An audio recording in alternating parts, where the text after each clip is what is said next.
दर्शकबिन नमस्कार, फेरि पनि आज अर्को नयाँ भिडियोमा तपाईलाई स्वागत छ। यति बेला म आबु खैरेनी नजिकै छु, अर्थात् ऐना पहरा झरनामा पुगेको छु र तपाईलाई यहाँको दृश्य आज देखाउने छु। यो झरना हेर्नुहोस्, यति सुन्दर झरना छ हैन, यसरी लुकेको झरना जस्तो छ।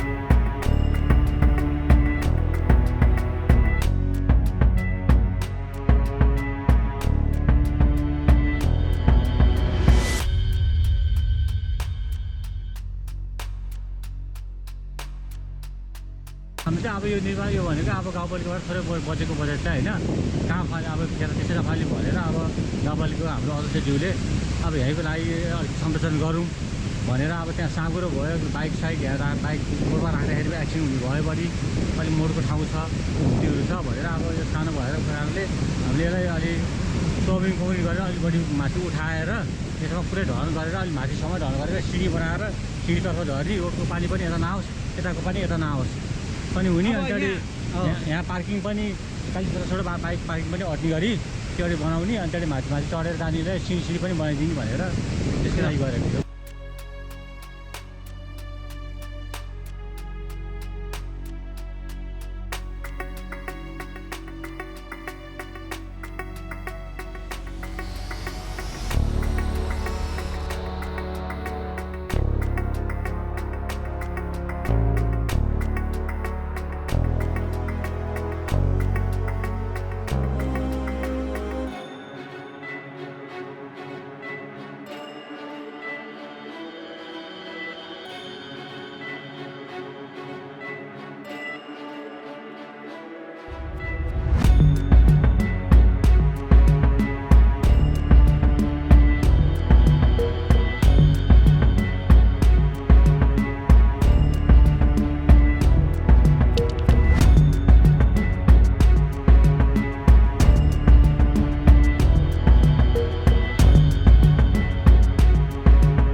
मेरो मिनकुमार शेष, मेरो घर चाहिँ आबु खैरेनी गाउँपालिका।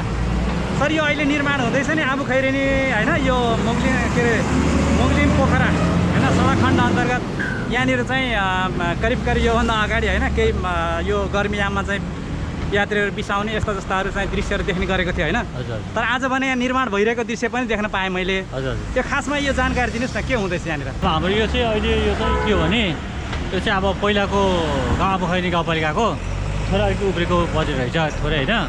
अब यसलाई अब त्यो बजेट के गर्ने भन्दा अब यसलाई अब पर्यटक उसको लागि निर्माणको लागि होइन, पर्यटकको लागि गरेर अब यहाँ पार्किङ गर्दाखेरिमा बाइकको पार्किङ गर्दाखेरि अलिक बढी एक्सिडेन्ट हुने भयो। त्यस कारणले गर्दाखेरिमा यहाँ पहिला सानो रेलिङ थियो, सानो बाटो थियो, त्यसकै लागि उताबाट हामीले के अरे प्लाउनिङ कङ्क्रिट गरेर। दर्शकले यति बेला ऐना पहरा झरनामा छु, ठ्याक्कै मुगलिन बाट केही पर आइसकेपछि मर्चाङदी जलविद्युतको अगाडिपट्टि अथवा आबु खैरेनीको र जलविद्युत जुन हाइड्रो पावर छ त्यसको बिचमा पर्ने यो ऐना पहरा झरना हो।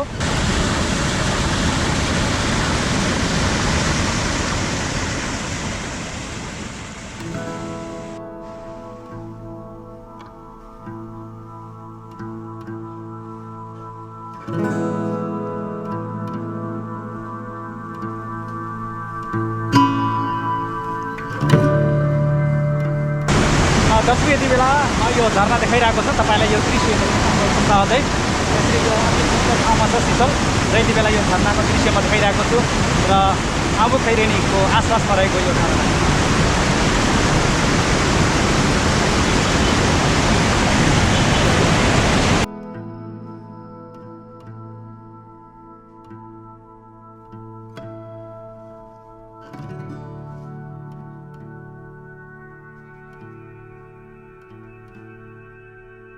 दर्शक यति बेला आबु खैरेनी नजिकै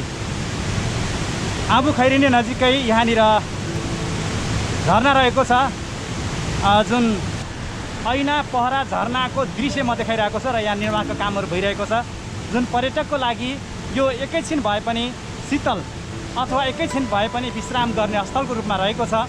र यो ऐना पहरा झरनालाई भने यति बेला खैरेनी गाउँपालिकाले विशेष त ध्यान दिन थालेको छ र केही निर्माणका कामहरू भइरहेको छ र यहाँनिर अति साँघुरो ठाउँ भएको हुँदाखेरि एक्सिडेन्ट हुने जोखिम रहेको छ। त्यसकारण यहाँ अलिकति फराकिलो बनाएर यहाँनिर केही समय अथवा पार्किङ गर्ने व्यवस्था पनि बन्दैछ र त्यो दृश्य म आजको भिडियोमा देखाइरहेको छु।